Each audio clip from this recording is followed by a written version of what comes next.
Thank you so much. Thank you all for coming tonight. Lovely to see you all.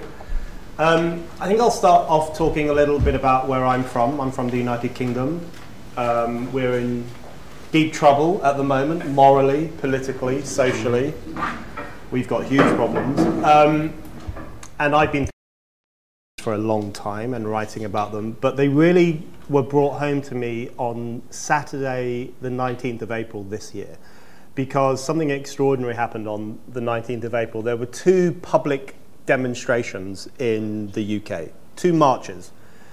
One took place in Essex, which is near London, and the other one took place in London.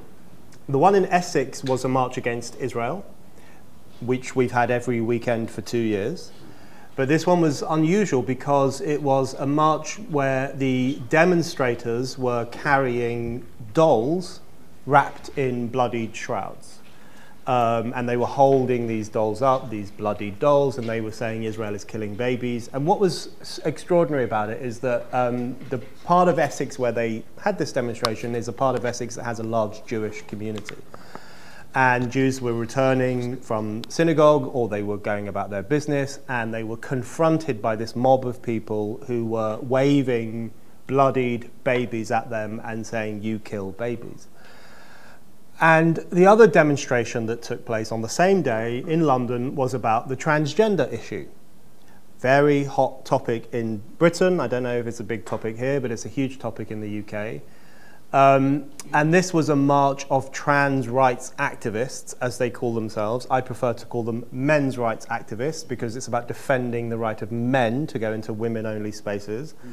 And on this demonstration, they were holding up placards calling for the death of J.K. Rowling, because J.K. Rowling, the famous children's author, has defended the right of women to have their own spaces, their own rights, and so on.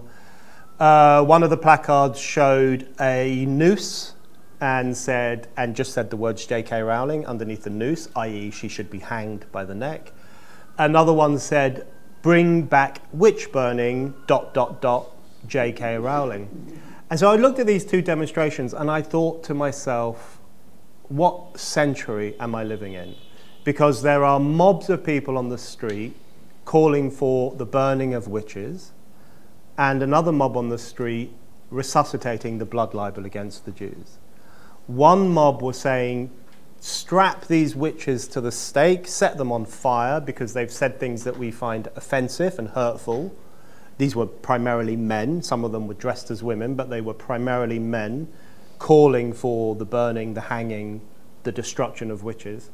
And then in Essex, not far away, they were resuscitating the blood libel. And it is to Britain's great shame that the blood libel was born in the UK, in a city called Norwich, in the 1100s, when the local Jewish community were accused of killing a young Christian boy called William.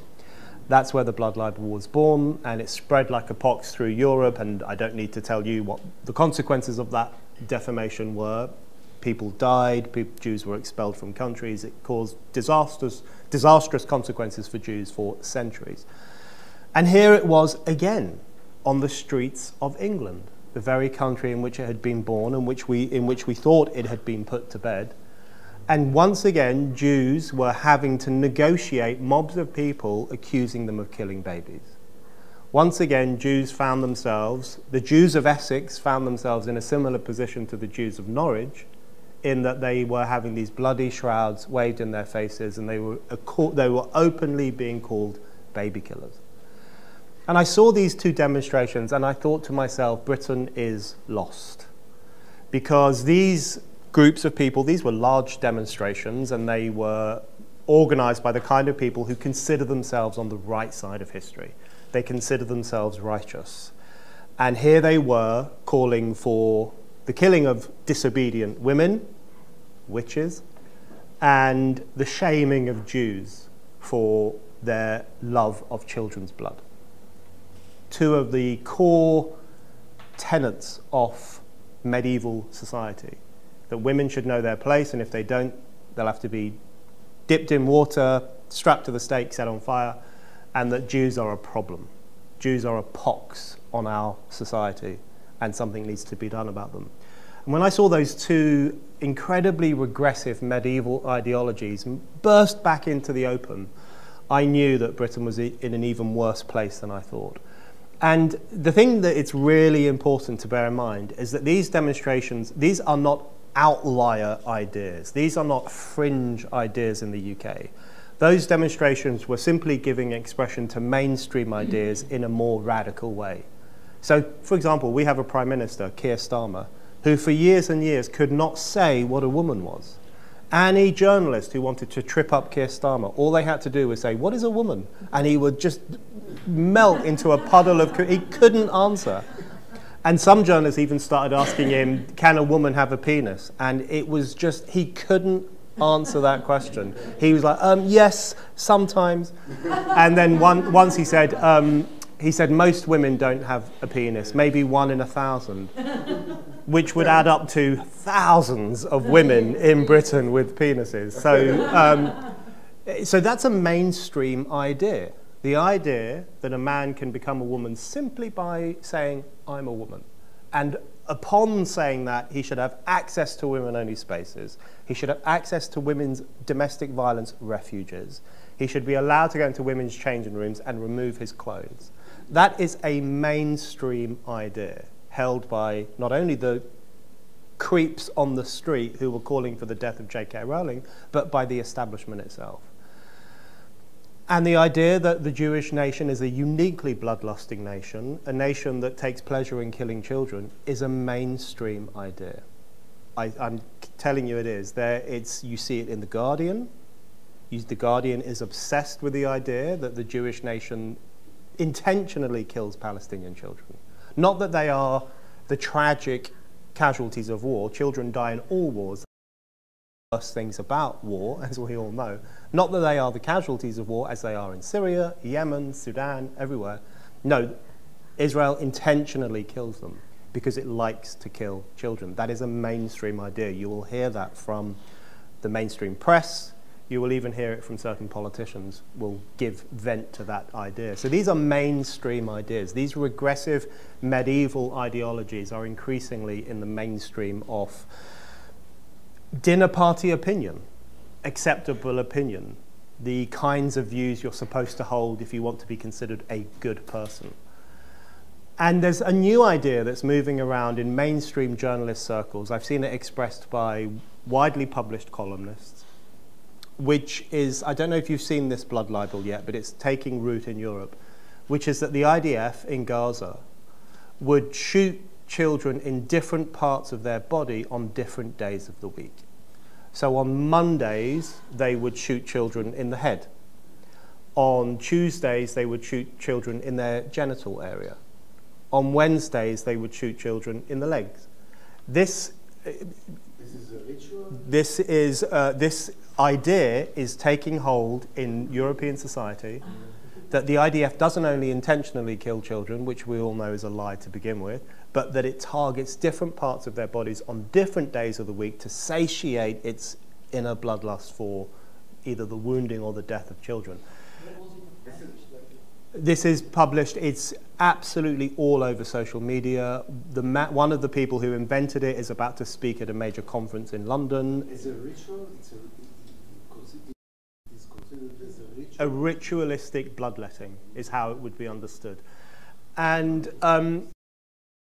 to believe that the majority of the public is well, I was going to come on to the public shortly because I think there's some interesting developments there. But what's interesting is that, to my mind, anyone who believes that the IDF is doing this, targeting different parts of the children's body on different days of the week, that helped me to understand how our ancestors in Europe could believe that Jews were kidnapping children and draining their blood and using them in cooking processes. I now understand why they believed that, because the same hysteria has come back, and it is being believed. And when I challenged it in a media discussion recently, I was shouted down. When I called it a blood libel, people said I was being offensive, but that's obviously what it is. So those two events in the UK earlier this year really brought home to me the seriousness of the problem that we face in not only Britain, but across Europe, which is the growth of a regressive politics that presents itself as progressive. The growth of a woke ideology which is anti-women, very much anti-Jew, anti-freedom, and anti-progress in the traditional modernist sense. This woke ideology, this woke thesis is incredibly influential in the academy, incredibly influential in politics, and incredibly influential in the media. And I increasingly conceive of it as a kind of neo-medievalism, which rejects the gains of modernity, rejects the gains of enlightenment, and wishes to drag humankind back to an older, darker, simpler time as they would see it. And when you turn your back on the Enlightenment, as so many thinkers and activists and politicians in the West have done, when you turn your back on the Enlightenment, it is inevitable that some of the ideas of the medieval period will come back to life. It is inevitable because you reject the Enlightenment and therefore you innately, implicitly embrace what existed before the Enlightenment. And some of those things were anti-women views, women as witches, and of course anti-Semitism and blood libels. And a little bit about my journey. As you mentioned, I started off my career in journalism 30 years ago this year for a magazine called Living Marxism. I was a young, radical leftist. I was in a political party called the Revolutionary Communist Party, so there's no, there's no confusions about that. I still hold to some of those ideas, not all of them, of course, but I still hold to some of those ideas. I still sometimes even quote Leon Trotsky, and especially his line that he once said that the role of a radical person is to increase the power of man over nature and abolish the power of man over man. And I still... Trotsky was allowed communism much better. Well, yes, for sure. Much better. And I still quote that because that, in some ways, is Spike's mission as well. We want to increase the power of man over nature, i.e. we want to have more growth, more development. That's one of the reasons we feel inspired by Israel, because it's a country that has created so much from a desert, from what was previously not a very flourishing land. And we want to abolish the power of man over man, by which we mean we want less censorship, less social control, less authoritarianism. So I still quote that line every now and then. But over time, and you probably have a similar idea, it's hard for me to work out if I left the left or if the left left me. And I know lots of people say that, but it is an experience lots of people have had, where they thought being left-wing meant being in favor of more higher wages for working class people, in favor of greater economic growth, in favor of more individual sovereignty, more democracy, more people power. That's what we thought being on the left meant. But increasingly being on the left means being against economic growth because they say it's killing the planet. It means being against women's rights because they get in the way of trans rights. It means being against Jews because you see them as having a uniquely murderous homeland, a uniquely murderous state, the state we're in now. So the left has just gone over here. And sometimes people will say to me, you've turned right-wing. And I say, well, I don't really care if people say that about me. That's fine. I don't think there's anything wrong with being right-wing. But I sometimes think maybe it's the left that's turned right-wing, because they're the ones on the streets spouting fascistic ideas about Jewish people. They're the ones on the streets telling women to shut the F up and accept the presence of men in their private spaces. They're the ones on the streets calling for censorship and cancel culture and the banning of people who say supposedly offensive things. Those would have been considered quite right-wing ideas in the past, or certainly fundamentalist ideas in the past, that women shouldn't speak out of turn, that Jews are a pest, freedom of speech is overrated. You know, if you're embracing those ideas, perhaps it's you who's going down the fascist road and not me. That's how I would put it. But then the final thing I want to say is on Zionism specifically. But as I was saying to you yesterday and today, I'm super keen to hear what other people think rather than you hearing what I think. But on Zionism in particular, I completely agree that we need a war, an intellectual war on anti-Zionism. Because anti-Zionism is a pox in Europe in particular, and increasingly in America. And anti-Zionism, in my mind, is actually worse than anti-Semitism, because at least the anti-Semites are honest. At least they will honestly say, we hate those Jews. They're honest. There's something refreshing about how upfront they are in their contempt for one ethnic, social, religious group of people. Anti-Zionists, not only do they hate Jews, but they pretend that they don't.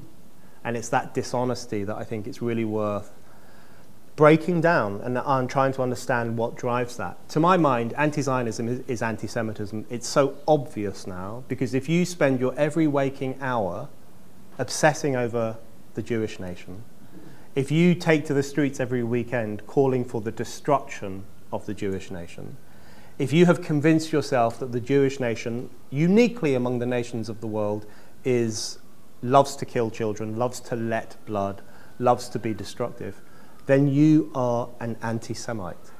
You want to destroy the Jewish homeland, you want to deny the right of Jewish nationhood, you want to dismantle one country on earth, and it happens to be this country. That is anti-Semitism, but they can't even be honest about it. And the final point I wanted to make is why Zionism has become such a focal point of the fall of the Enlightenment in Europe, why it has become the clearest expression of the counter-Enlightenment that we are currently living through. And I think it's because after the Second World War, Europe went this way and the Jews went that way. And I know lots of people have said this before, but it's very, very true, which is that the lesson that Europe took from the Second World War is that nationalism is bad. I think that was the wrong lesson, but that is the lesson Europe took from the Second World War. The lesson Jews took from the Second World War is that nationalism is essential. So Europe went down the road of post-nationhood. That eventually gave rise to the European Union, which is a very openly post-nationhood, post-borders, post-sovereignty, post-democracy, explicitly post-democracy, and every nation... It's connected. Yep. Anti-national and anti... Oh, absolutely. Democracy only works in the way in which we conceive of it within a national territory. And the European Union was the clearest expression of Europe's post-war abandonment of the project of nationhood. Its post-war abandonment of the ideals of sovereignty and the ideals of democracy. The Jews, on the other hand, went completely the opposite direction. Because of their experiences of the Second World War, they very legitimately, and I think quite wonderfully, thought to themselves, we really need a state, and we need it now. And it should be our ancient homeland. Because they needed to protect themselves from the psychopaths of Europe, who had tried to kill them, and increasingly from the psychopaths of parts of the Arab world who want to try and finish off what the Europeans failed to do. So there was this fork in the road in history. And Europe went down there, and we embraced this culture of relativism, this culture of intentional demolition of our own states, intentional dilution of our own sovereignty, a hard-won freedom. It took look at a country like England, for example. We had civil wars, we had uprisings, we had revolts. They went on for hundreds of years in order to create a modern, sovereign British country founded on the principles of democracy. And then we threw it all away. We threw it all away, and we, after the Second World War, we abandoned the ideals of sovereignty. We joined the European Union, and then, thankfully, we voted to leave it. And I was one of the 17.4 million people who voted to leave the European Union, the best vote I've ever cast in my life. So Europe did this, and we're paying the price. We have porous borders. We have an influx of people who are very hostile to our way of life. We ourselves are hostile to our way of life. We no longer believe in ourselves. We think our history is just a litany of crimes against humanity. We're ashamed of our history. We're ashamed of the way in which our nations were created. We're ashamed of the entire idea of borders. The slogan of the modern left in Europe is borders equals death. That's one of their rallying cries. They're anti-borders, anti-sovereignty, anti-nationhood. And Israel went entirely in the opposite direction. So this is the problem of Zionism. The Jews. Not the Jews. Israel, yes. Yes. And this is the problem of Zionism for Europe and for the West. Zionism stands as a rebuke to what we have done to ourselves. Zionism has the temerity to remind us that it is actually possible to be a self-believing nation. It is actually possible to have peoplehood, nationhood, a sense of collectivity, a sense of solidarity, a sense of vision, a sense of purpose. It is possible to have those things. It is possible to fortify your borders. It is possible to fight for your country when it is demanded of you. Zionism is hated because it has the arrogance to remind us of all the things that we threw away over the past 70 or 80 years. And so it becomes like the sin bearer of modern society. Even worse than a scapegoat, and there's a large part of scapegoating in the way in which the sins of the modern era are increasingly projected onto Israel so it can be cast out like the goat from the family of nations. But it's almost like Israel is expected not only to bear the sins in that way, but to eat the sins, to swallow them, to gorge itself to death on the sins of modernity. That is what the anti-Zionist project is primarily designed to do. Europeans want to absolve themselves of feelings of guilt for having committed the greatest crime in history, the Holocaust, and they do that through Holocaust inversion, through now accusing Israel of committing a genocide on a par with what happened in the 1940s. So the Jews are reframed not as the victims of the greatest crime in history, but as the perpetrators of the greatest crime in history. It's an attempt to project back onto the Jews the sins committed by the West. And more broadly than that, it's about finding Israel guilty of being a modern nation. It also justifies the same crime, because if the Jews are the real Nazis. That's right. And that's an argument you do see on the extremes of this movement, which is that maybe Hitler had a point. And so the final point I would make is that years and years ago, when I was a radical young leftist, I used to go on anti-war demonstrations all the time. And I'm still a pretty anti-war person. I'm not a pacifist. And still very young. Oh, no. Wouldn't go that far. I'm still pretty anti-war, but I'm not a pacifist. I sometimes think wars have to be fought, and I fully support Israel's war against Hamas. But I noticed on these demonstrations, when there were demonstrations against American wars or British wars, they were very different to when there were demonstrations against Israeli wars. On the anti-American, anti-British protests, it was quite rational, quite reasoned, hands-off Iraq, hands-off Serbia, hands-off Afghanistan, whatever it was. It was a very clear cry to end this war. On the anti-Israel demonstrations, the feeling was very, very different. It was destroy the Jewish state, from the river to the sea, dismantle Zionism, destroy the Zionist entity. They were not actually peace marches at all, they were war marches. They were calls for war against the Jewish nation. And that was motivated. It became clear to me, even in my late teens, in fact, when I was quite dumb, like most teenagers, and into my early 20s, it started to dawn on me that there was a real serious problem with anti-Israel sentiment and with anti-Zionism. And then I've been writing about it subsequently, thinking about it, talking about it, and I now think that, which is why I'm so excited about your initiative that you're proposing for an anti-Zionist think tank or group, because challenging anti-Zionism, I think, is the great challenge of our time, not only to defend Israel from its haters and enemies and the people who want to destroy it, but also to try to restore the West, to restore that sense of enlightenment, self-confidence, sovereignty, democracy, self-belief. It's through anti-Zionism that all those backward trends are expressed, and we need to dismantle anti-Zionism in order to give us a new lease of life in Europe as well as in Israel. That's all I wanted to say. Just a sentence, we are going now to a discussion actually, which talk and argue and don't kill each other. I just forgot to mention, of course, forget the book. This book, yes. can you just please, after the poem, first of all, I love it that you call it a poem, which actually was the sex of the poem. This is the one because it's an old tradition of poems. Actually, Zionism was born out of pogroms in Russia and Ukraine. And it's a collection of 10, I can't say beautifully written, because they are witty, they are sardonic, they are ironic, they are sad. Articles that Brandon published inspired the. And I want to also tell you, which I just realized recently, that articles of Spike appear quite on a regular basis in Real Clear Politics. It has quite a visibility. I mean, the Spike, which was a little marginal when I met it, I mean, a few years ago. So, actually, yes, we have to be at the center of the arena, and it's going to be. So please, I mean, it's a selected group. Yeah. She will. She's very moderate, by the way. From Weizel was never known for being moderate.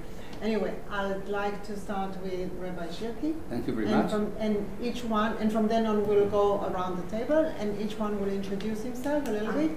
I think Rabbi Sharkey, from a little bit that I heard him speak about the issue, has a very special point of view and experience, so which is going to inject a completely different color into the discussion, and from then on we will continue. Yeah? Okay. You present anti-Semitism and anti-Zionism as a very new phenomenon. You do not connect this with the classical anti-Semitism, the Christian anti-Semitism, and if we consider the history of anti-Semitism, we see that it is a permanent Phenomenon. Phenomenon, yes, of Western civilization. So, don't you feel that the fact that it is today promoted by the left as an accident in history, maybe it would be interesting to connect it with the fundamental myths of the Western world. Do you want to answer? Well, the only... We can be flexible. If you want to answer now, or later, whatever you I'll want. answer. I'll make some notes and then I'll come back to the points after, yeah. Of course, I'm Abraham from the University of Haifa. I'm the head of the communication department. I specialize on fighting the academic boycott, BDS, and all these good people. I do a lot of research on the international media and how the media cover Israel. And I was wondering, how can you explain the campaign that's running against Israel, like every night, every day? Not just the Guardian that you mentioned, but there's so many. I think I know the answer, but I'm happy to hear your name. What's the goal here? Like, what do they tell to themselves? Obviously, it's all it's not by incidents. There's somebody behind it. So what's the story? Well, what's I've been Ori Yimiני. I'm a journalist working for Editor, columnist. And I published the book Industry of Lies, dealing with media and academia concerning the Israeli-Arab conflict. And it's very interesting. I guess most of us agree with what you said, but it's very interesting because when I follow this kind of propaganda against Israel, what is so interesting is actually that we are talking about lies. I mean, when you read today The Guardian, when you read today the New York Times, they are manipulating everything, but it's not the only point. So the very important point is that actually they ignore. For example, they ignore whatever Hamas is saying. We spoke about it a minute before. They ignore the very fact that Hamas is not resisting the Israeli occupation. Hamas is an organization which is dealing with conquering the whole world. I'm quoting them, not myself. Totally ignored. I mean, you do not see in any channel or in any newspaper in the West the flags of the Nazis that they wave many times in their demonstrations. Actually, I think most of the Israeli newspapers also do not publish it. It's not nice, it's not politically correct, but that's what they do. But it's totally intentional ignorance. I don't believe that the journalist who follows the demonstrations of the 2018, for example, that they did not see it. Of course they saw it. Totally ignorant. And I'm asking you, who is coming from there, I mean, how can you explain this kind of phenomena of ignoring? This is something which is quite new. Yes, anti-Semitism is not something new. But this phenomena of the two main bodies of information, namely media and academia, are intentionally ignore the realities. I'm Routhi Ballum. I'm a columnist and editor at the Jewish News Syndicate and co-host of a podcast called Israel Undiplomatic with Mark Regev, who used to be Israel's ambassador to the UK. And my question has to do with something internal Israeli and how it is perceived in Europe. I'm concerned with post-Zionism and anti-Zionism inside Israel. This movement of, we have former prime ministers, generals, name it, prominent people, and the head of a party that says that the IDF soldiers killed Palestinian children as a hobby during this war, he said it. And he's about to get, supposedly, according to polls, some 10 seats in the next Knesset. I'll believe it when I see it, but that's not the point. Point is that he's not some sidelined, and he also was prominent in the army. He was the deputy chief of staff. So that's one thing. The one thing has to do with how much these anti-Israel Israelis have an effect on that, or help. And the second one is, how much do these people pretend or believe that it's all because of Netanyahu, and it isn't Israel, it's just Netanyahu, because I hear from European friends, no. We only hate Israel because it's run by Netanyahu. Yeah. Okay, that's the end of my question. Yeah.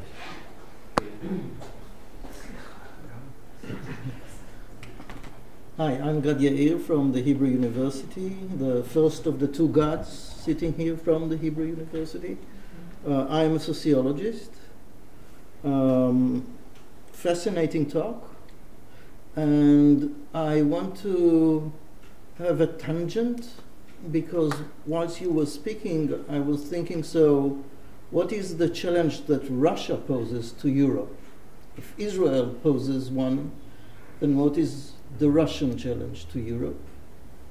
So it's a comparative kind of observation. Another question, we in Israel many times blame Europe. You brought all the Muslim immigrants. This is a Muslim phenomena in Europe. And what you say, no. It's not the Muslims in England. It's the English in England. So if you can make the differentiation between the Muslim effect and the local internal effect. Yeah.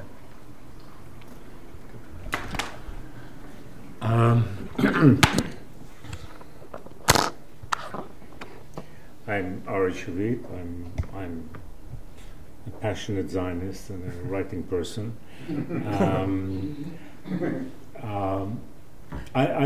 First of all, I salute everything you said, and I agree. I can tell you that I had a kind of my version of it, which I think is that basically, when we all came out of World War II, or metaphorically came out of Auschwitz, Israel and Europe took the same decision in opposite directions. We said never again we'll be powerless, and Europe said never again wars.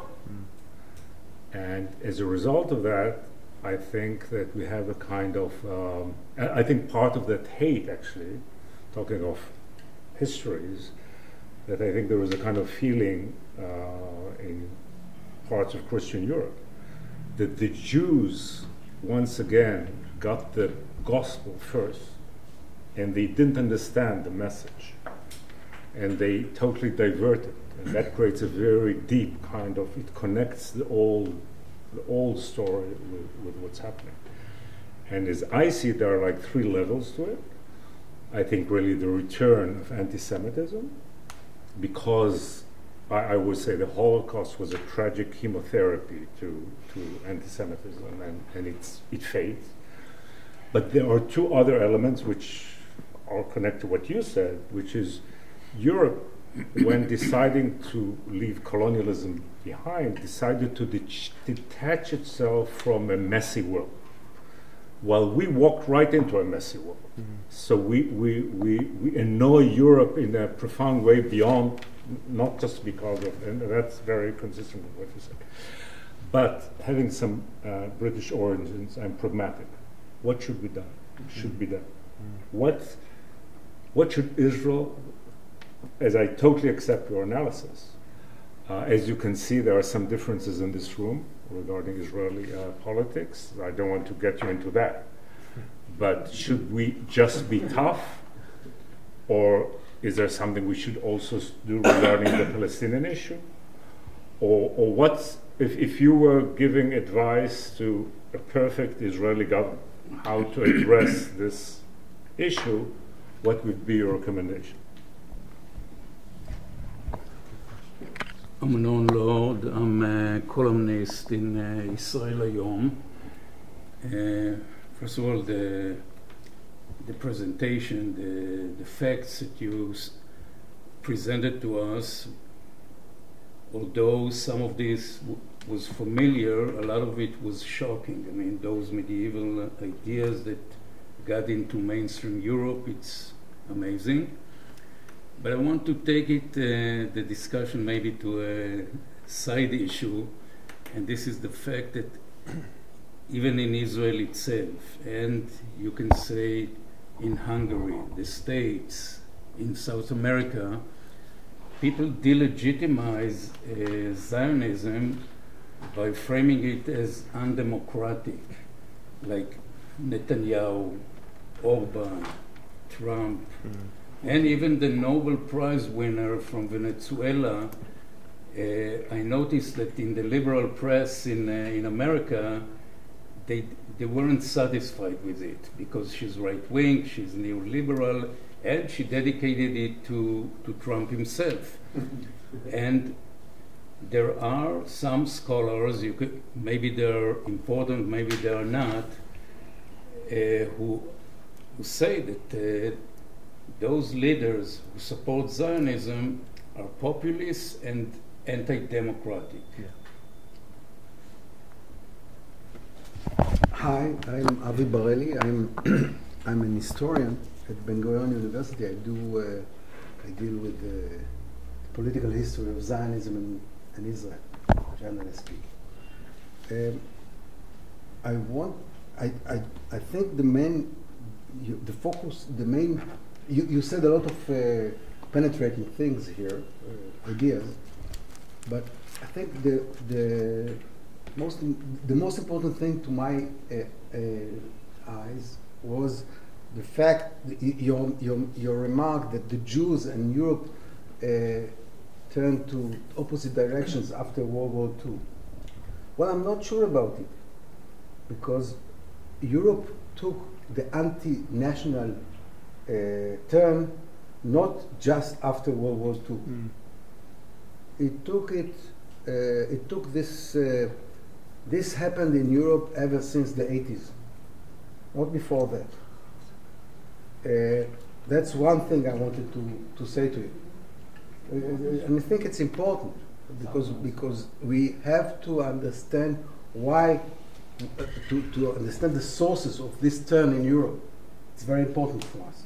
Now another thing I wanted to say to you about it, you said Zionism is important for Europeans, and I do agree with you. I think Israel is a role model to resist the current disastrous trends in Europe. We call it Or Lagoim, light unto the nations. Yes, Zionism can provide the Gentiles, so to speak, counter model. Yeah, but the Jews turned to nationalism after World War II, not as something that they learned from their immediate horrible experience in World War II. Nationalism is at the core of Judaism. They return to themselves. Zionism is a return of the Jews to themselves. Judaism is all about a nation before God. One nation before God, exemplary nation before God. So the return, the Zionism as a way that adopted by the whole Jewish nation was a return.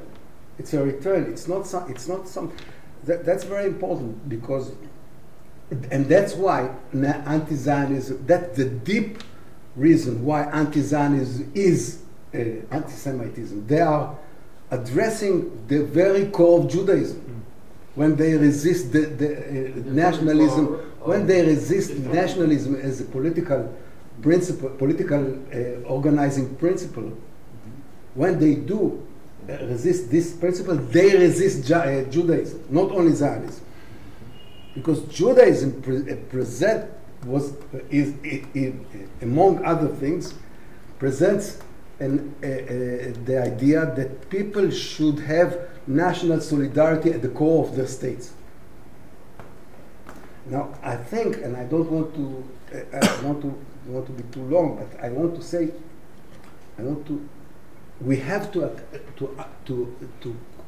answer the question, why now? Or why ever since the 80s? And I think, and I won't elaborate, but I think we can consult here with the old Zionist analysis of anti-Semitism.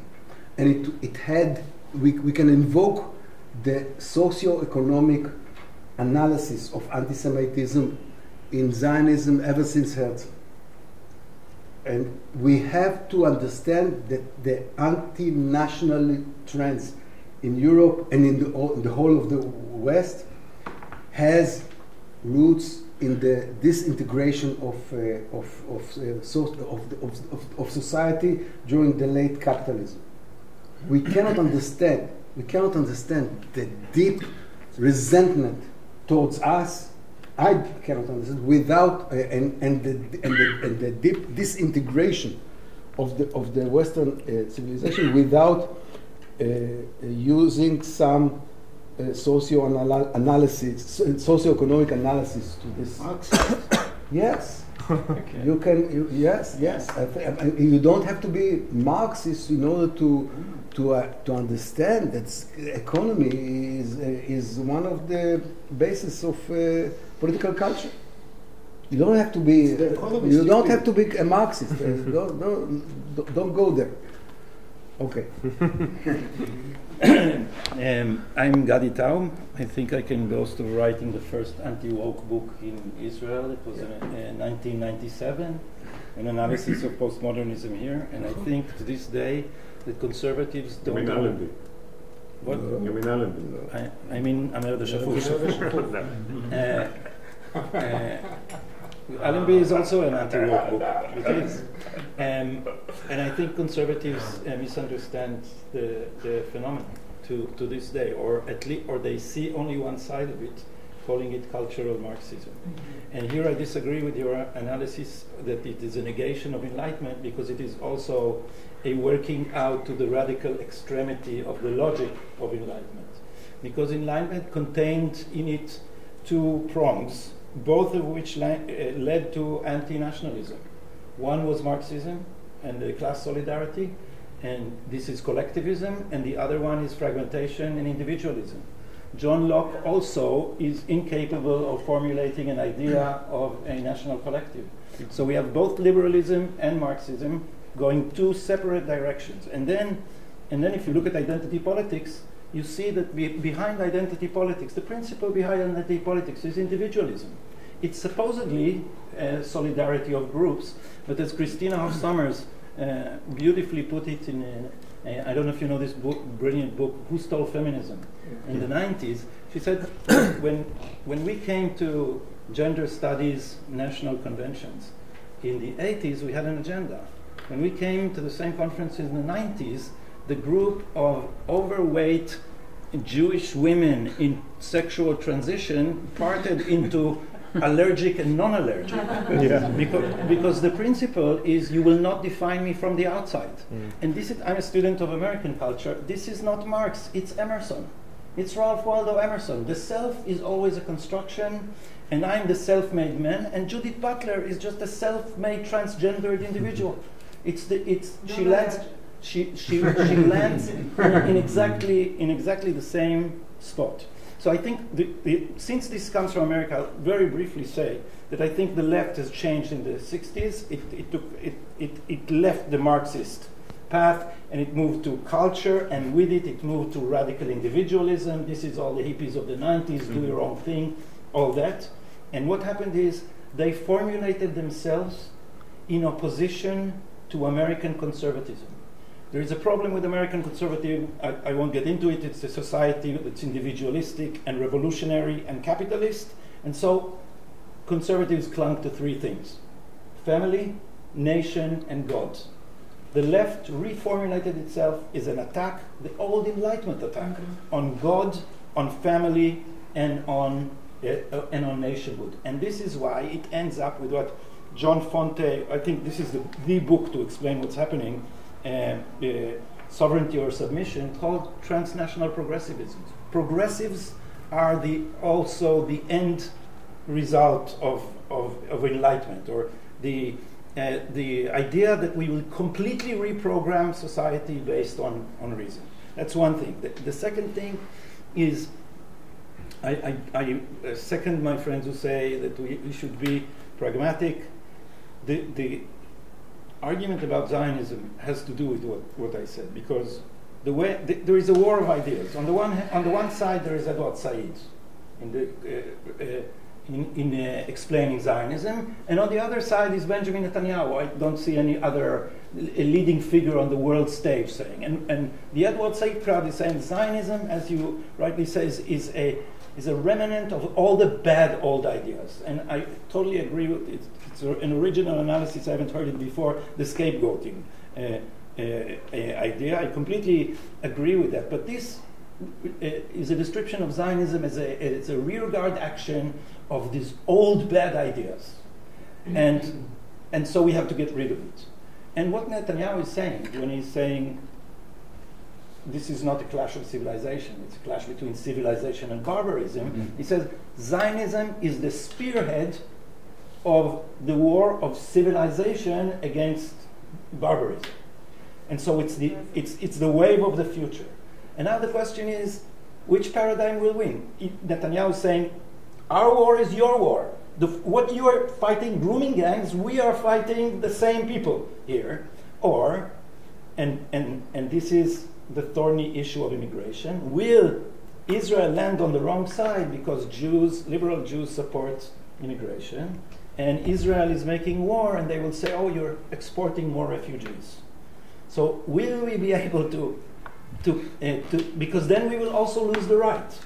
This is how the Tucker Carlsons of the world are phrasing the issue, and this is the woke right, which I understand much less. So my question is, how do we make the connection that you are making convincingly on the international stage to say that our war is your war? We are fighting for the self that you have lost. Renata? No, I'm just. But I have a question. I also have a question. No, as a former Marxist, I can't avoid the class issue here. I mean, it's not everyone is anti-Semite, anti-Zionist in the West. Special segments of society, which let's call them the middle class, over-educated middle class, let's say, also in Israel, the same people. Upper. No, they're not upper even. I mean, you say the same people who go to demonstrate, it's the same social composition of I don't know, anti-Zionism. So, and again, I want to be, after you talk about women, my observation, which I cannot prove, scientifically yet, is this majority. I mean, I look at pictures of demonstrations, I see an overwhelming majority of young women there. And young women, students, you look at demonstrations, you see more women than men. And it reminds me, as Renata heard it many times, of these pictures of Hitler entering Vienna with the crowds, looking at the streets. Most of them are women, hysterical. The same women who went to greet the Beatles in the United States when they came. So what is the issue here? I don't know. Look, also young women voted for Kamala Harris. It's the same. Look at the demographic here. There isn't an issue which I don't understand, but it's a class issue, maybe a gender issue, maybe it has to do with over-education, because I would say that the difference between the right and the left is that the right, the baboons, as they call them in Israel, they are undereducated. But the left at the same time is over-educated, so that's what you get. These are people who will not get good jobs. Then why they go to NGOs? I mean, etc. I don't want to go much into it. But there is a class issue here, and future prospect for these people that should be analyzed. Yeah, considering that education in the last generation is completely anti-Zionist, anti-Western. This is the result. So they are educated, but the kind of education that is anti-Western. I mean, it's not something that began in October 7th. Some people took such education. You don't explain it by pointing out the fact. We are asking why. I suggest that we give Brandon a chance to relate, taking all in different questions and remarks, and then we will have another round, for everyone to be able to develop his point of view. You don't have any questions meantime? I have my son. Okay, yes. I'd love another wine. Yes, Shall I wait or shall I carry on? No, wait a minute. It's just one coffee. I don't want to miss what Okay, you're saying. all right. Of course. Maybe we have 2 minutes to get drinks, and I'll have that after my wine, I think. White children. So this is where the blood libel ends. When the BBC says, which it did a few months ago, that 14,000 Palestinian children would die in the next 24 hours if aid didn't get in. When it says that and it pumps that misinformation into millions of homes, this is the drip-down effect.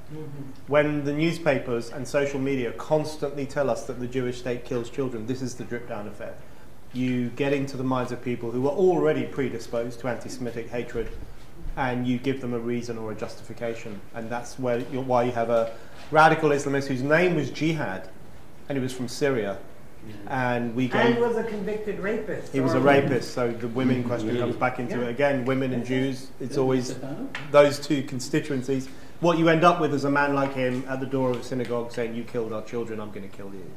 So this is how serious the situation in Britain is with the return of these libels. I think in relation to anti-Semitism having always existed, very, very true. One thing I'm interested in is the changing nature of it. And Jake Wallace-Simons wrote a very interesting book called Israelophobia, which was published last year, or in 2023 in fact. And part of that book he looks at the changing nature of anti-Semitism over the centuries. So he talks about religious anti-Semitism, the figure of Judas, the Jew as the Christ killer, the poison in the well of Christian culture, all of that.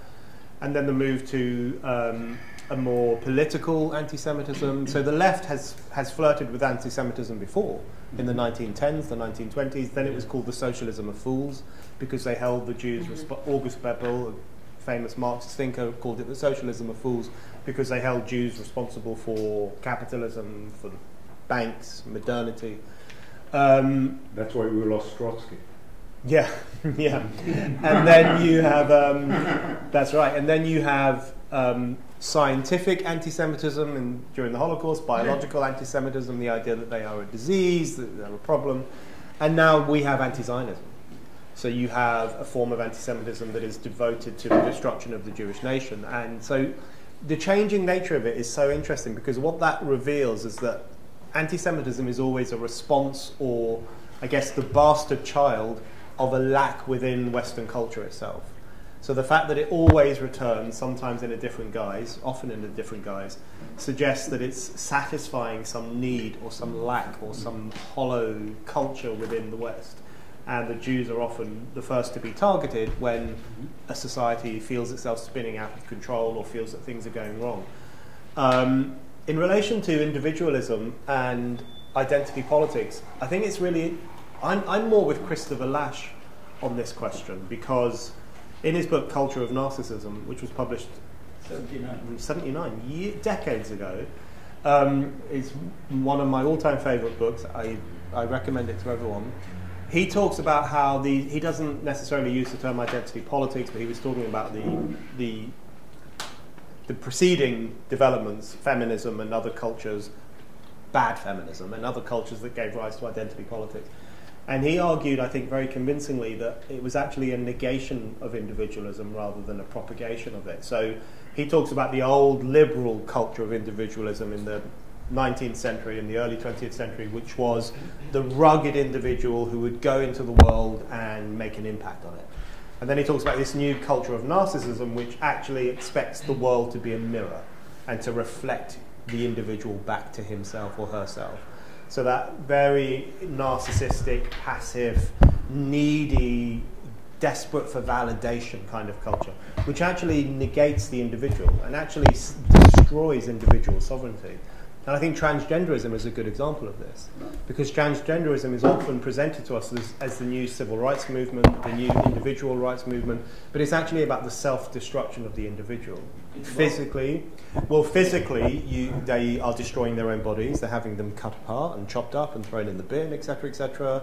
But also socially, they become increasingly reliant on the medical establishment and the moral establishment for validation. That's why they're so angry when someone refuses. Yes, and that's why they're so angry when people refuse to use the correct pronouns, because you're not validating. They become absolutely reliant on the validation of external actors. They become psychic slaves to the politics of recognition, which is the precise opposite, I would say, of traditional individualism, which was about developing a sense of independence, a sense of autonomy. So I see identity politics a little differently, which is, I see it as anti-individualism if we take individualism in its more progressive, positive sense from hundreds of years ago. I also would like to speak up for the Enlightenment just a little bit, because I think it's really interesting. It's very interesting in the French, in the English case in particular, in the British case, and to a certain extent in France, although obviously that is complicated by the Napoleonic Wars and so on. But it's interesting to me that that culture of individual sovereignty tended to marry quite nicely with a belief in national sovereignty. And often the two things went hand in hand. So the English example is the best example, where the whole ideal of the sovereign individual who should be free from government intervention, all the things in the First Amendment and the Fourth Amendment in the United States, which is the guarantee of freedom of speech, the guarantee that no one is allowed to enter your house unless you invite them in, they have their origins in English culture. Like we have the English phrase, an Englishman's home is his castle, which is actually a legalistic phrase in England from the 1600s. And it doesn't mean that everyone lives in a castle. Most people lived in hovels. It meant that to them, it was a castle, and no one should be allowed to enter it unless they were given permission. So that culture of individual rights emerges at the same time as the struggle for a greater sense of democratic nationhood, with the English Civil War of the 1640s, which gave rise to parliamentary democracy, the neutering of the monarchy, etc., etc. So there is often, historically, there has been an interplay between the struggle for individual rights and the struggle for national rights, but I absolutely agree that they can, and often are, in conflict as well. You know, in relation to who's stirring this up, who's behind this stuff in Europe, I mean, one obvious example is Qatar, which funds a lot of universities and has seems to have, people say Israel controls the world, but I think Qatar does a far better job. It's got its fingers in lots of pies, it's kind of pulling lots of strings. But I'm always slightly reluctant to blame any external actor for this problem, because I think that's letting us in Europe off the hook. Because even though Qatar does do all these things, it does fund universities, it does fund NGOs that are explicitly anti-Israel, it does all of that, there's no question about it. But we are open to having it done to us. We are, in some ways, inviting it. We are, and certainly we're playing along with it. So I'm more interested in why we're doing that. And that also comes to the question of Muslim anti-Semitism. I can't remember who asked this question, but it's a really important question, the question of Muslim anti-Semitism, because it's a serious problem in Europe. We're importing it. And when Kemi Badenoch, who is the leader of the Conservative Party in Britain at the moment, when she proposed recently, quite reasonably I think, that we should not allow anyone to migrate to Britain if they are anti-Semitic or if they are anti-Israel, people went crazy. But she was absolutely right. We should not be importing any more anti-Semitism. And it's become taboo to talk about Muslim anti-Semitism. And in fact, it's now considered Islamophobic to talk about anti-Semitism. If you talk about anti-Semitism, you're being anti-Muslim.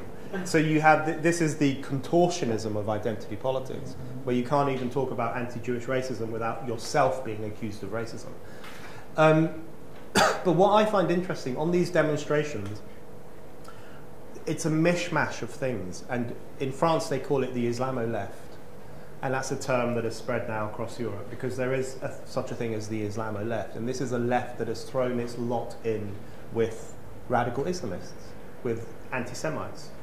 And you know, there was a pamphlet published in the UK in 1994, so this is how long ago this goes back to. It was published by the Socialist Workers' Party, which is a very influential radical left-wing party in Britain. They published a pamphlet called The Prophet and the Proletariat. And it was about the interplays in history when it's reasonable for left-wing groups to organize with radical Islamists. It's a psychotic pamphlet. But even then, the pamphlet acknowledges that there are limits to this unholy marriage, and it acknowledges that radical Islamists are aggressive, they're misogynistic, they're homophobic, but there might be times when it's worth aligning with them in the cause of anti-Americanism, anti-imperialism. Crazy pamphlet. But things have got so much worse since then. So you now have radical leftists on the streets of London shouting in 2006, "We are all Hezbollah." We've seen radical leftists in the UK and across Europe wearing the green bandana of Hamas and singing Hamas's praises. And at George Washington University on the 8th of October 2023, they projected onto the campus building, "Glory to our martyrs," meaning the men who had just invaded, who were still in Israel at that time. The Palestine Solidarity Campaign in Britain applied for its first march after 7th of October, its first march against Israel, of course, on the 7th of October, while the attacks were still being carried out. While women were still being raped, men were still being killed, children were still being kidnapped, the Palestine Solidarity Campaign was applying to the Metropolitan Police in London for the right to march. So they saw Jews being killed and they said, we need to march against the Jewish state. It's a very, very serious situation. And these marches have been a mishmash of upper-class anti-Semitism. Was it an important march? Yes, it was a huge demonstration. But people celebrated the pogrom outside the Israeli embassy on the 8th of October. They let off fireworks, they were dancing in the streets. The same thing happened in Sydney, the same thing happened in Berlin. People celebrated the 7th of October attack. So these marches have been an expression of an unholy marriage between upper-class anti-Semitism, which has always existed in England. I recommended a book to you called The Intellectuals and the Masses by John Carey.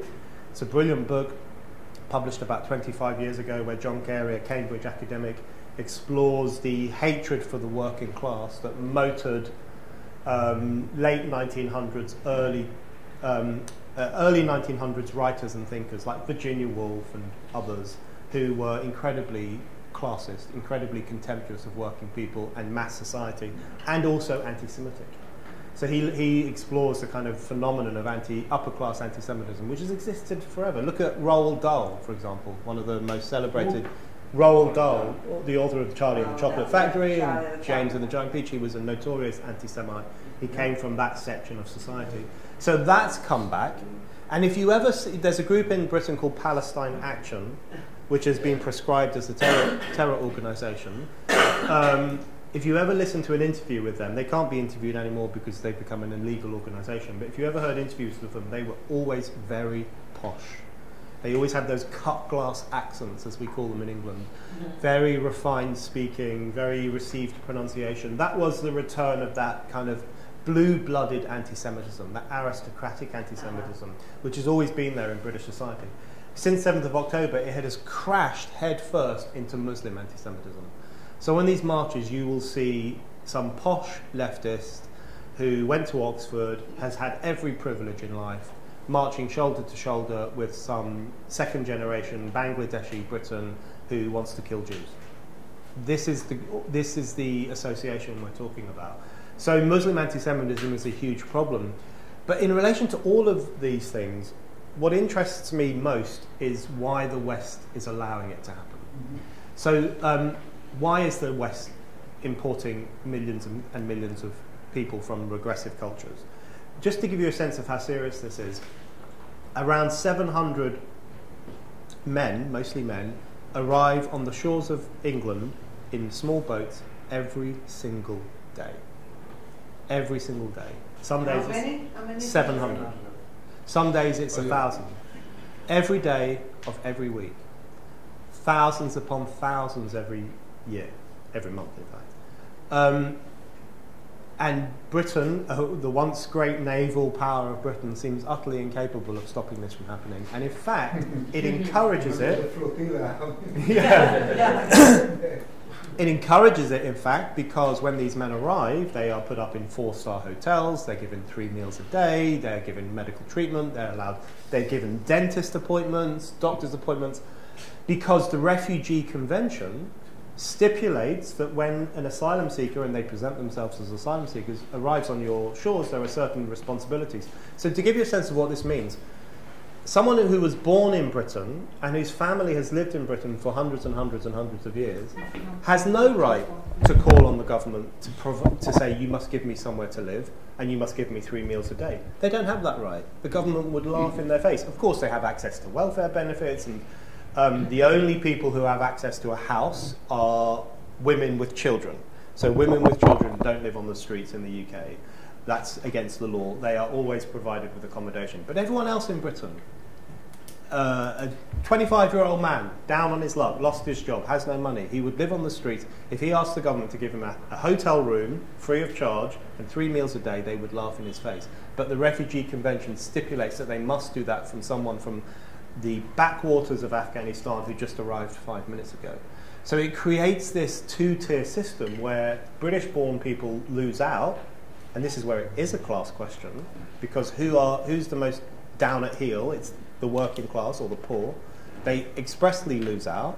They're not allowed these privileges or these rights, whereas someone who's just arrived from a regressive culture, who hates women, who hates Jews, who thinks Britain is a piece of shit, excuse my language, he is given all of these rights instantly the minute he gets in this country. So that's a tinderbox situation, and it's starting to explode. People are now starting to protest. It's also an answer to the problem of demography in Britain and in Western world. In general, you don't have enough children. Well, that's the problem. And migrant communities... One of the reasons of this, migrant communities tend to have more children than native communities. And I speak from experience because my parents are immigrants. I'm a first-generation Briton. My parents are immigrants from Ireland. They had 6 children when they were very young. I think we've all done very well, and we contribute to British society, and we love Britain, and we are respectful of Britain, and we still see ourselves as guests of Britain, and therefore, because our family has only been in that country for 50 years, so why would we treat it disrespectfully? Why would we disrespect its culture? We treat it as a wonderful nation that gave our parents a place to live and work when they couldn't get that in Ireland. But we now have migrants who come to Britain and who instantly hate it, who instantly look down on it, who instantly treat it with disrespect. And that, I think, is a twofold problem, and we will get ourselves in trouble if we ignore both sides of the equation. One side is that, yes, these young men come in with bad ideas and regressive thinking, and they come from cultures that are not respectful of women and democracy, etc. But the other side of the equation is that Britain has become a very relativistic society. We don't like to judge people. We say all cultures are equally valid. We engage in acts of self-flagellation. We say we are a shameful country, our history is shameful. And that constantly sends the signal to these men who arrive every single day, don't integrate, don't assimilate. It's a horrible place full of horrible people. So but come. So it's the worst of all worlds. Come in your millions, but remember that this is a horrible place full of horrible British people. And it creates this conflictual culture instantly between the new arrivals and the natives, and it's so dangerous. What is the future? What will you do? Well, no future, no children, no future. People. Well, this is where it comes back to the class. We have lots of children here. We have a lot. Yeah, Israel has that. Israel, the most amazing. Yeah. Children, they have their family. Really? Yeah. I mean, number one in the West. Yeah. That's We have the highest important. birth rate in the West. Yeah. That's important. We have a future. And you know, when I tell people that I come from a family of 6, and we're all boys, my mother had 6 boys, and she was incredibly young. She had 5 children by the time she was 22 years old. Whoa. And then she had number 6 much later. Wow. Because they came from a culture in Ireland where women tended to have quite large families, and they had large families because they had no one else to rely on in old age. There was not a welfare system in Ireland at that time. And you tend to have large families often out of necessity because you need someone to look after you or you need someone to do work, and that's kind of the culture that my parents came from, even though they did it in London, not in Ireland. So it's the demography issue is interesting, but as to what's going to happen next, this is where the class question really blows up, because there is a working class revolt starting to bubble up in European society. It is now absolutely undeniable. If you look at the left-wing parties, the parties of Labour, the parties of social democracy in Germany, in France, in Britain, the Labour Party in Britain, they have all become machines of middle-class thinking. And in fact, at one of our recent elections, for the first time in history, more working-class people voted for the Conservative Party than for the Labour Party. That's never happened before, because the working classes have abandoned the parties of the left and now increasingly looking to the parties of the right, or even to populist parties like Nigel Farage, the Reform Party, which some people predict could form the next government, which would be completely and utterly unprecedented in the history of the United Kingdom. But working class people are really annoyed because this culture of post-borders, post-nationhood, anti-Zionism, transgenderism, extreme identity politics, virtue signalling, all of these kind of very destructive cultures are of enormous benefit to the middle classes and the activist class and the university elites, but they are not of any benefit to working class communities, and in fact they are destructive of working class communities. And I think this is where the socio-economic question comes into it, because you know, if you look at communities in England that have been ravaged over the past... You cannot have a social explanation without understanding the socio-economic basis of those processes. But there's an intimate link, I think, between globalism and wokeism. I think they go hand in hand. I think wokeism is a function of capitalism. And I don't say that to dismiss capitalism. I think capitalism is a pretty good idea. Certainly the best form of society human beings have ever had, although it has its huge problems. But it's better than feudalism, that's for sure. I'm glad I don't have to serve a landlord my whole life and then die at the age of 38 on some field. It's also obviously better than socialism. Yes. And in fact, if you haven't read the Communist Manifesto, I encourage you to read it, because the first 10 pages is just Marx and Engels praising capitalism. They say this is the most amazing system ever, it's radical, it's dragged these ignorant peasants out of their stupidity and brought them into the modern world. It's incredibly pro-capitalist. And then, of course, it says, however, it's not enough, we've got to destroy it.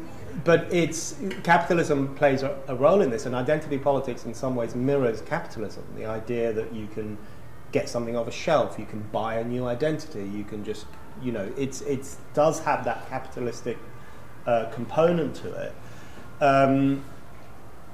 And globalism and wokeism are cultures that benefit the rich and harm the poor. And they harm the poor because globalism ravages communities. Because it will turn up one day and say, we need you to work for us, here's some money, and then it will disappear 3 years down the line and leave those communities with nothing. Wokeism turns up and says to them, your way of life is rubbish, you're backward, you're ignorant, you're not politically correct enough, so we're going to re-educate you. So both of these, this pincer movement of wokeism and globalism has actually had a destructive impact on those communities. The last point I'd make, because I really want to hear everything people want to say, is in relation to the post-nationhood of the Second World War.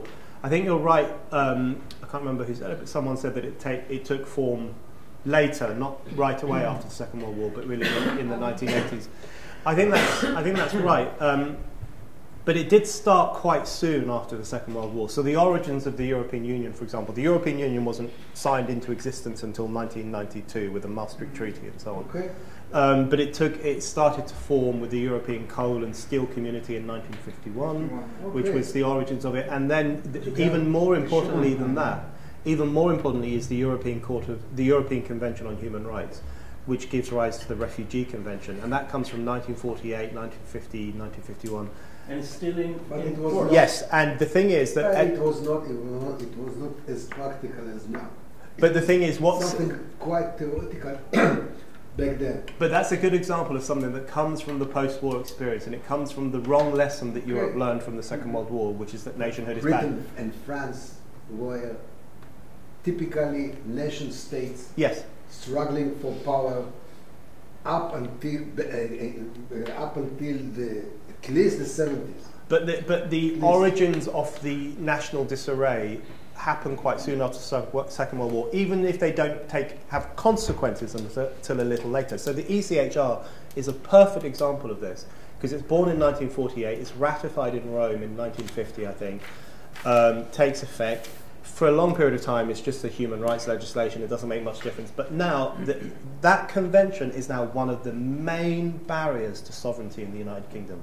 It is an explicit barrier to the right. That's why Brexit didn't solve the problem. That's right, because we're still in the ECHR. And the reason... Because of their own judicial system, like ours, the same. But when we had to be a part of federation, to be subjugated to the jurists. And it gives this extraordinary judicial power which allows judges to overrule Parliament, which runs expressly counter to the English Civil War of the 1640s, which very clearly stipulated that no authority outside of Parliament, including the King, in fact, should have the right to override what happens in Parliament. But now it does, in the form of the ECHR. So it comes from this kind of grand post-Holocaust desire to put the wrongs to right, but it gives rise to this anti-sovereign culture, and the reason that we can't deport these young men who are turning up every single day and sometimes committing rape, sometimes committing theft, sometimes committing serious crimes, we can't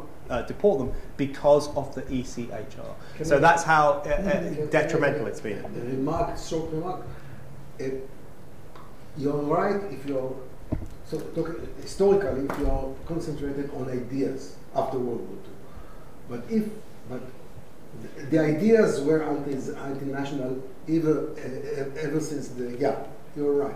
But the states and the societies were pretty much national, way up towards the 80s. But the elites were not. What you have to elites developed the idea, and there was generational churn as well. So the one elite gives way to another, and there's a generational shift through, and then it kind of. Yeah, you're right. But this decisive factor was the disintegration of the society. The disintegration of the society ever since the 70s. That's my suggestion here. But the thing is, I think that's a good suggestion, actually. And there was serious social disintegration in Britain in the 1970s and again in the 1980s. 1970s, yeah. Whole communities were devastated by various acts. We had the miners' strike in 1984, which was basically a civil war that no one talks about. Family was disintegrated because of the welfare state to a great extent. Yeah, so those social... Exactly the opposite. Daddy, I think Avi is saying something very important. what happened in the late 80s, two things happened. The early. One, the loss of the Soviet threat. As long as there was a Soviet threat, you needed the national bodies integrated into NATO. But the second thing, I want to challenge my friends from the right, comes Margaret Thatcher and says there's no such thing as society. And I think what you're saying is so profound, because actually what you have from both sides, actually, once there is no such thing as society, you lose a sense of solidarity. And then all these all these pathological processes. What matters is not what Margaret Thatcher said. I'm not like blaming. I'm saying there was something. I described the 1945 to 1975 era as kind of a golden era in a sense, because capitalism was compassionate capitalism compared to. I mean, you look at what Eisenhower did in America. It's quite amazing. You had growth, but you had a growing middle class. You had more education. And all this was destabilized between 1975 and 1999. Okay, so and I think that now we see the outcome of that. You know, the Reagan and Thatcher came to solve a deep crisis of the West, and they solved it economically. But they didn't give an overall solution. They were nationalist. Thatcher was extremely hostile to the European Union, and she was a proponent of conservative values, which include solidarity, despite saying when she hated the term solidarity. She hated the term solidarity. She believed in economical individualism. That was it. But one thing I would say. but one thing I would say you know. Can you translate? It was Thatcher's 100th birthday this week. If she was alive, she would have been 100 years old. And I would say, primarily a Thatcher skeptic, but I do want to speak up for her to a certain extent, because, you know, what's interesting to me about the 80s is that for all the neoliberal bluster that came from Thatcher and Reagan, actually the state grew under Thatcher. The state grew, public spending grew. And so there is this idea, and the left promotes this idea because the left doesn't really know its history very well, I have to say.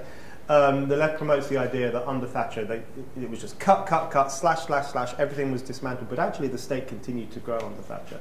Public spending continued to grow under Thatcher, and the welfare state grew under Thatcher. And one of the ways in which the welfare state in Britain grew under Thatcher was through the idea of through the idea of incapacity benefit. An incapacity benefit is a benefit that's paid to people who are not simply seen as being out of work, but who are seen as being incapable of working. And that gives rise to this whole mental health culture, this whole culture of fragility, the cult of victimhood. We now have millions of people in the UK, well, certainly hundreds of thousands of people, who claim that they are incapable of working, but actually they're physically fit, they're mentally fit, but they convince themselves that they are victims. So some of that emerges under Thatcher too. So it was a very contradictory process. You know, political correctness grows under Thatcher as well, in some ways as a response to Thatcherism. But it's a contradictory process, because the 80s look like a neoliberal strike, the revenge of the neoliberals, but actually the general post-war trend, which was towards greater welfarism, which has an incredibly destructive impact on the family network and the sense of individual self-worth, that continued to grow, political correctness continued to grow, and all the problems we face now, the neoliberals did not succeed in batting them back. That's the truth of it. And I would say that, I think there are two things here, which is... attacked the solidarity aspects of civil society. Okay, but then she attacked them, but the left buried them. The left buried them. Are missing both in opposite directions. Is that they are concentrating on Thatcher's ideas and not on the social processes taking place under Thatcher. These are the most important things, and these are. They facilitated the processes of disintegration we are witnessing now. But I think we have to, you know, I'm a little bit of an old-fashioned historical, materialist, and I think we have to look at the interplay between ideology and society. Yes. And I think it's the interplay between those two things which is most important. Yes. So the ideology, the ideas, which were increasingly post-1945 anti-sovereign, anti-nationhood, anti-borders, and that grows and grows and grows, and it gets implemented disjointedly over the decades because of generational churn and so on. So ideology is important. And then social constitution is important, and the dismantling of that. But I really, really strongly believe that Thatcher attacked solidarity. I think yes. She did in some ways, and she dismantled the trade unions, and et cetera, et cetera. And the consequence of that was the bowling alone culture, you know, the idea that people are just, everyone out for himself, and you don't really have a network around you. But the people who buried it and danced on its grave was the left. Mm-hmm. Because what the left did was far more severe than what Thatcher did. Thatcher was economically opposed to forms of solidarity because she saw it as a threat to capitalist order. But the left was profoundly ideologically opposed to that over time. And identity politics, I think, will prove to have been a far greater weapon against the solidarity than Thatcherism, because it just did away with it entirely. And you can't have solidarity in a climate in which everyone is set against each other through the issues of trans and race and gender and so on. But in terms of how this interplays with Zionism, anti-Zionism, you know, that also grows over time.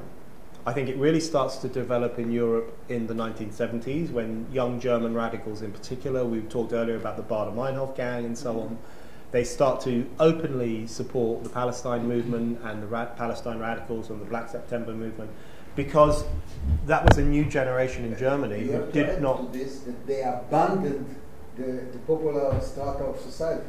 Yes. It was combined with abandoning the very people they were supposed to the abandonment of the working class. The abandonment of the working class, and then that encourages them into these ever crazier alliances with radical Islamists and so on. Which is a middle class phenomenon. Yeah. Anti-Zionism is a middle class phenomenon. We have to say it. Right now, very educated class, with no professional,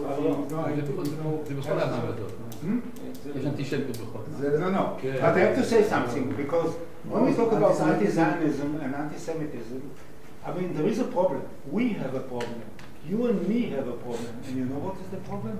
That so many Jews are anti-Zionist. So you cannot really equate both. You have to deal with it. Because you have to explain how come so many Jews are anti-Zionist. You can't say that they're anti-Semites.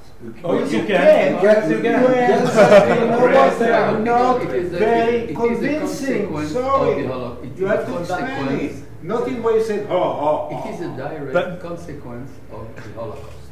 Because the Holocaust taught you that you don't have to be a Nazi and you don't have to be a Jew.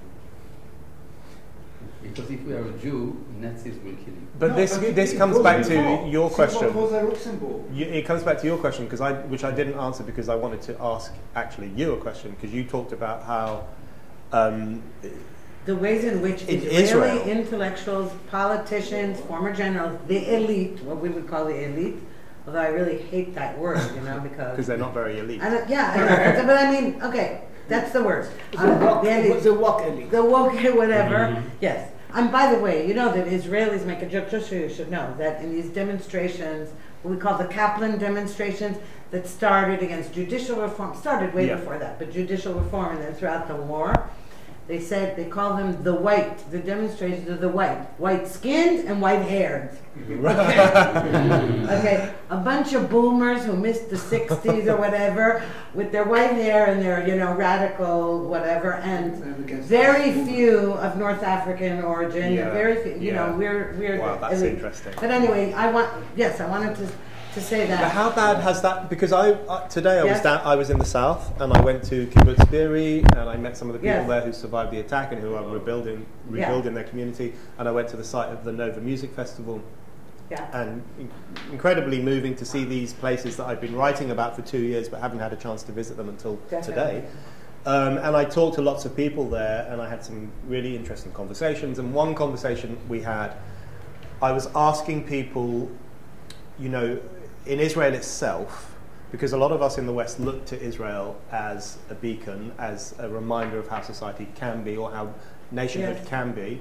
I think we have a tendency to overburden Israel sometimes with saving the entire West. I'm not sure that's Israel's job.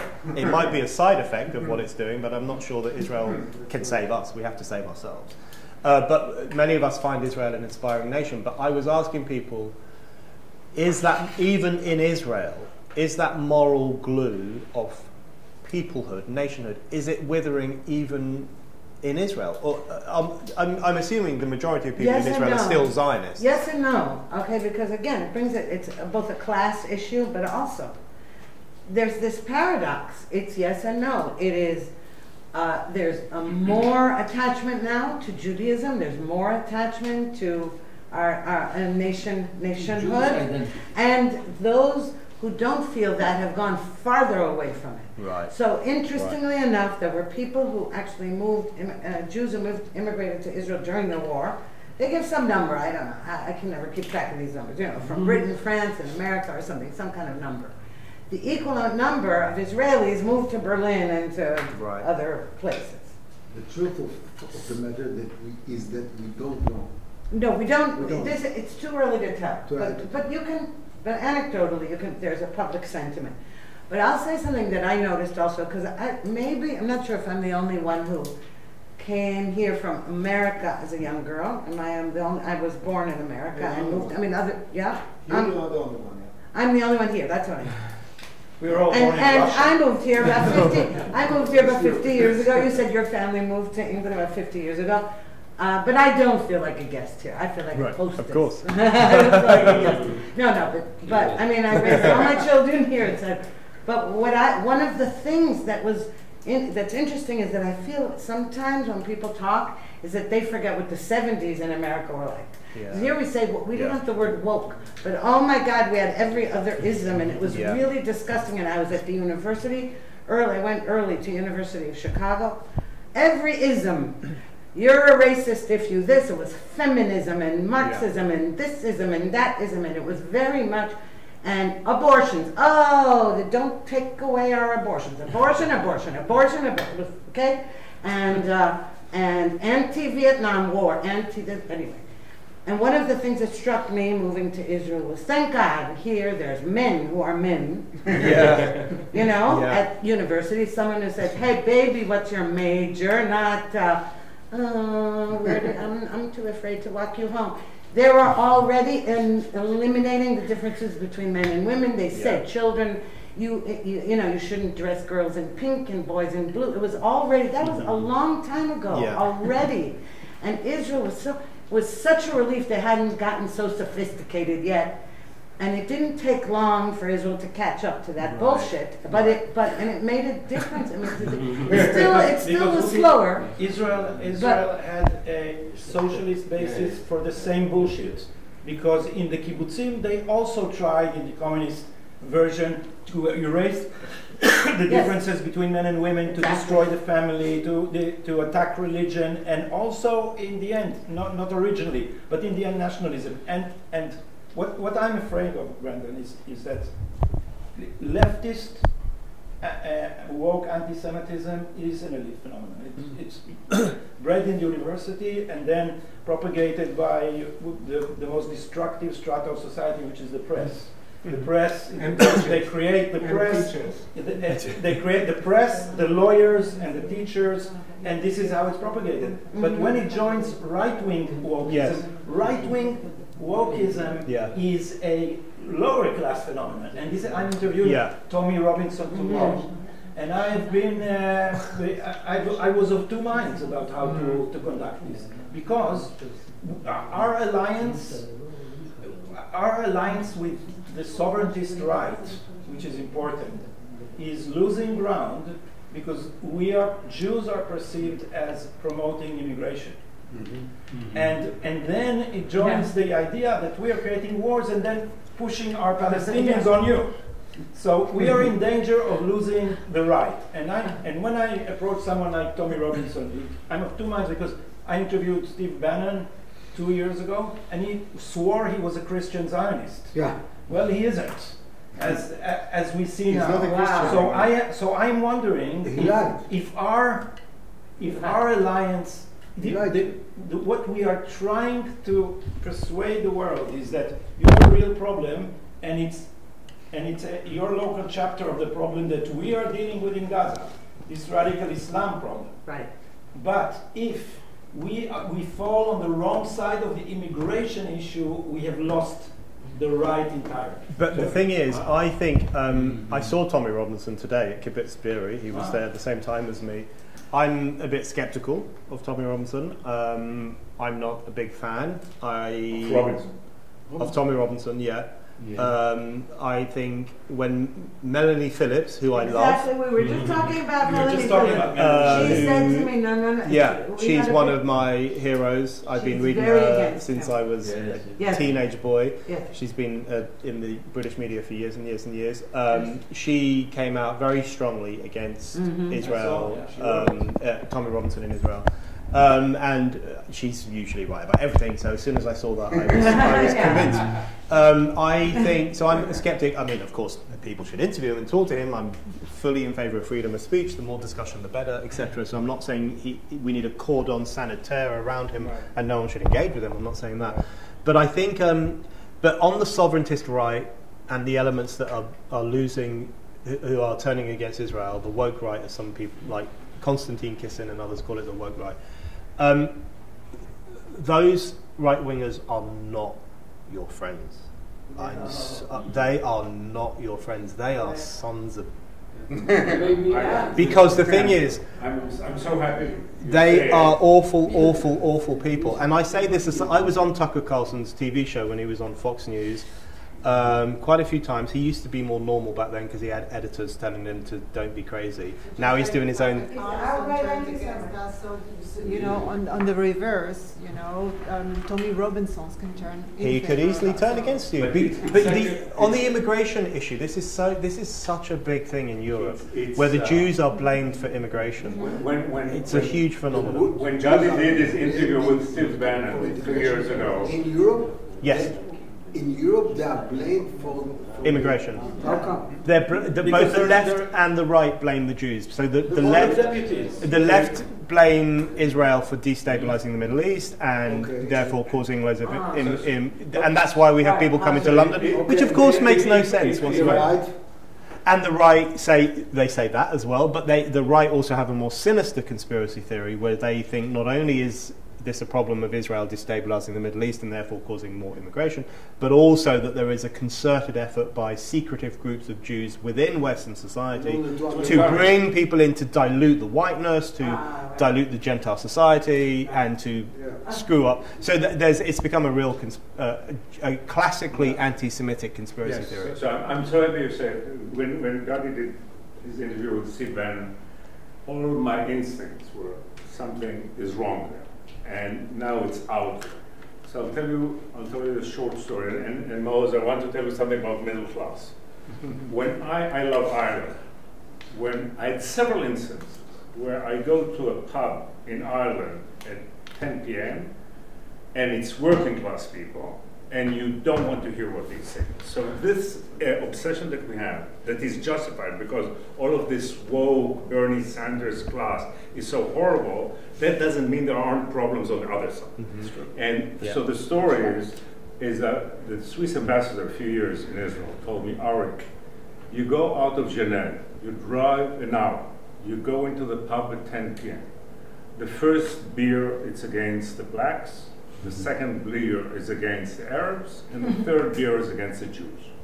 And we forgot that. Now, there are good reasons we forgot it, because the attack from the progressive, crazy left was so horrible that we looked for allies. But bottom line, Jews need sane, stable, right-of-center people who are not radical. Okay, I have a good American friend who says, America is not divided the way people say. We forgot that we are not this diaspora Jews. We are not accustomed to. We are not our senses are not sharp. So I'm saying, That's right. so I'm saying, basically, the problem in America now that we have 15% crazy woke, you now have 15% crazy Tucker Carlson people, and the one thing they have in common is hating Jews. Yeah. So we have to rearrange, and I have not a good word to say about woke. I'm extremely anti-woke. I'm totally with you on that. But we should not let the obsession with the justified obsession with that problem make us blind to the problem on the other. But the problem on the other. Yeah. I'm not sure that you are right. It's not the only thing that connects them. No. Everything connects them. They They are also from Iran now. Tucker Carlson is interviewing the president of Iran. Please. I think this is a very interesting discussion. I'm really happy that it became alive. It's no longer question answer. It's really a discussion. But no, it's fantastic. I love the Israelis. But I want to remind you that there is another point of view that we have somehow left behind, and that's the Islamic point of view.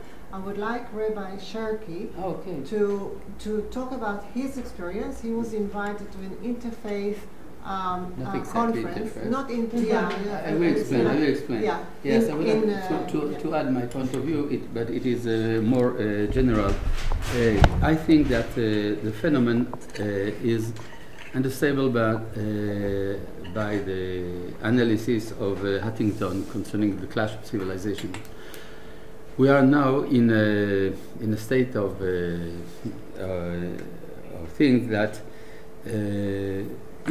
the people of Israel is a biblical event in modernity. It is considered as so by the, I would say, unconscious culture of the Western world and also of the Islamic world. And it is not easy to manage, because theologically the return of the people of Israel to his land is a theological problem, even for Christianity and also for Islamic world. And we are in a stage of history in which we realize what Jean-Jacques Rousseau said, that when the Jews will have a state of themselves, we will be able to understand what they have to say. And there is a fear that maybe what the Jews have to say is completely different from the fundamentals values of Christianity and Islam. I personally have written a little booklet which called What Judaism Thinks of Islam. It is not interfaith. It is a judgment. And after the publication of this booklet, I was invited in the Emirates to meet the leaders, politic and religious leaders, and they were very interested by this. And from then up to now, it is 2 years, I receive a lot of reactions from the Islamic world, who consider now the fact of the state of Israel not only as a fact with which we have to manage, but also as an important event from the Islamic point of view. And it may be the reconciliation of the sons of Ishmael and the sons of Jacob, but also it contributes to the idea that we may be one of the centers of the leading ideas of humanity, of mankind, and it may be one of the roots of the fear that the Western world feels toward Israel. And it is a very basic and a very inner layer of the identity of the West. I know that it may be strange, but you wanted me to speak about this, and if you want to know more about this, you can see in internet our publications from the Noah World Center that I lead. Yeah, I think it's very important because we somehow you know, we talked about the walk, we talked about socialism, we talked about Marxism, but we forgot that there is another piece of the puzzle which is kind of big, and that's Islamism. So I think that's very important to hear Rabbi Sherkey. My contacts with the Islamic world are very amazing. Yeah. Yes. What actually you said, if I understand it well, is actually Israel is a theological problem for the West and for the Islam. This is the issue. Theology. But it is the main person in the Western world. Yes. In the Middle East. Yes. Sure. It's a theological problem. How do we deal with it? And the rest is also for Islam. I would like to add my 2 cents. One of the questions that was asked was, why now? What happened now? Because this phenomenon of anti-Semitism is like a plague, yeah? It comes and goes, there is a wave, you know, we reach a peak, it's usually extremely bloody, not only for the Jews, also for the non-Jews. And then it subsides, and everybody alachet, and then it, you know, after one, yeah. So why now? And I think that by and large, here in the group, we have given the answer to why now. The fight against liberalism, the fight against free speech. And the birth of Judaism, the birth of the people of Israel, was with Exodus, with liberty. The whole idea of liberty, you know, is at the core, at the DNA of the Jewish people, of the people of Israel. And when we live in an era where the very, very essence of liberty is threatened, the DNA of the people of Israel, which is liberty, is somehow not incongruent with the, and that's where the walk and the left is coming in. That's why there is such a threat from the Israeli people, from the people of Israel, is because the core of the people of Israel is liberty. I'd like to also mention that somebody, you know, some of you mentioned the development or the social process after World War I. After World War I, my grandfather in his unfinished, no, I'm talking about after World War I. My grandfather in his unfinished autobiography mentioned the belief among the intellectuals, such as Stefan Zweig and his friends, that there will be no more wars. And my grandfather wrote, they could have said also there will be no more flu, just as much. Yeah. So okay, as the chairwoman of the Jabotinsky Center, I have to say a couple of things about Jabotinsky for the record. Otherwise I'll be fired. Yeah, you can definitely. Yeah. But your position is sturdy. Mine is, you know, a bit shaky. So Jabotinsky tried to analyze the phenomena of anti-Semitism, and he, I'm sure, none of what I'm saying is new to the people at present. It might be of interest to you.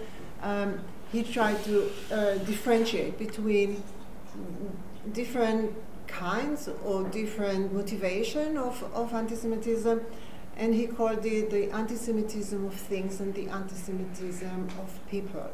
Anti-Semitism of things stems from circumstances, from the fact that one is a stranger in a community. And when you have social or economical circumstances that are not favorable, then you reject the stranger. The anti-Semitism of people is different. It stems from pure hatred toward a certain category of people. And there is a sadistic need to see that group of people humiliated, stamped upon. It's cruel. It's sadistic. And that was his analysis, I think, in the 30s. By 1940, when the Second World War broke, he added to this analysis another observation, psychological observation, and he pointed out that underneath this vehement hatred and revulsion must be a subconscious, what he called gravitation force, yeah, which characterized every sadistic relationship. For example, he pointed out in 1940, about 6 months before he died, that logically the Nazis should have done everything to actively support the Jewish immigration out of Germany. But instead, they did the reverse. Yeah. Okay, so this... They did, but no one wanted it. No. If they could push them, they were happy about it. But no one wanted them. No. For a very short while they pushed them out, but more than that, simultaneously they also supported and actively instigated the riots, some of the riots in Eretz Israel and Palestine. Okay? And this is another characteristic, a very central characteristic of a sadistic who will not let go of his turf. Once I asked Malcolm Hoenlein, I don't know if you know Malcolm Hoenlein, the legendary executive vice president of the Conference of Presidents of the Jewish major organization in the United States. He was in that position, I think, for more than 20 years, no longer, but he is still very active. It was not very long ago, I think maybe a year ago, we were discussing the rise of anti-Semitism in the United States, and I asked him if there is anything that can be done. I mean, is there any point in spending money on what we call hasbara? Yeah. And he replied, yes, buy an apartment in Israel.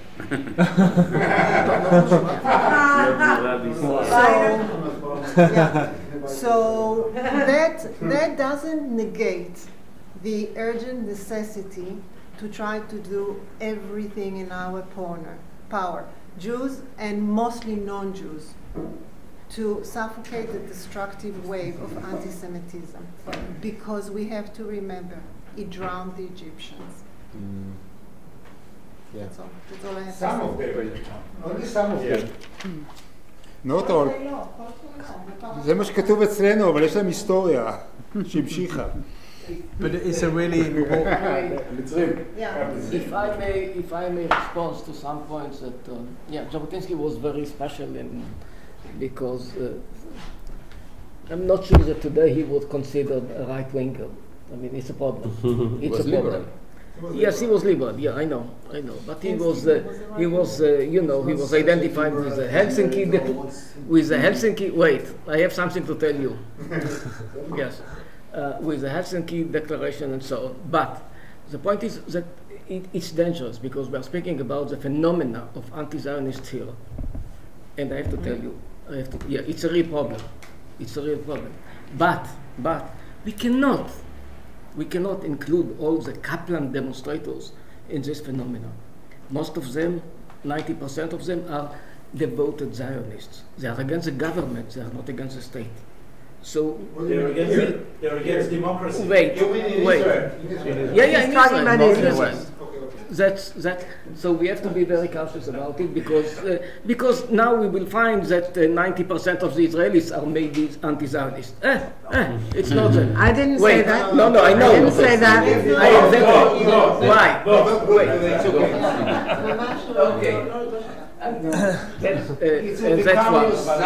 That's one.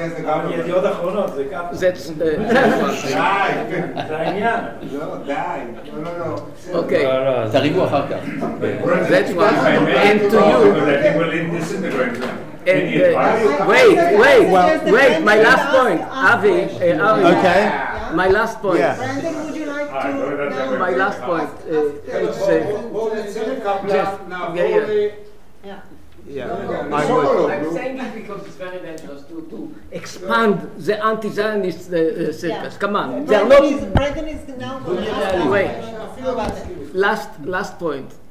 It's to you about Zionism. It's very interesting because actually Zionism began, and not by coincidence, at the end of the 19th century. And why? Because in that very time, most of the world was ruled by empires. And many national movements strived for what? For self-determination. So the whole idea of nationalism, something that they forget in the West, the whole idea of nationalism is anti-colonialism.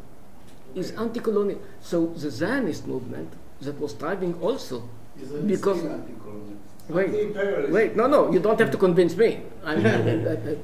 Now that's exactly what I'm writing about. Once and again. Now the whole idea of Zionism is anti-colonialism, but it began anti-imperialism. It's okay, I know, yes. But the whole idea is that Europe was striving for self-determination, for nationalism. Until, yes, there is a debate until wartime. But even Churchill, in the British Parliament in 1944, he spoke about we have to make transfer, we have to population exchange because we don't need diversity. Diversity is the source to conflicts.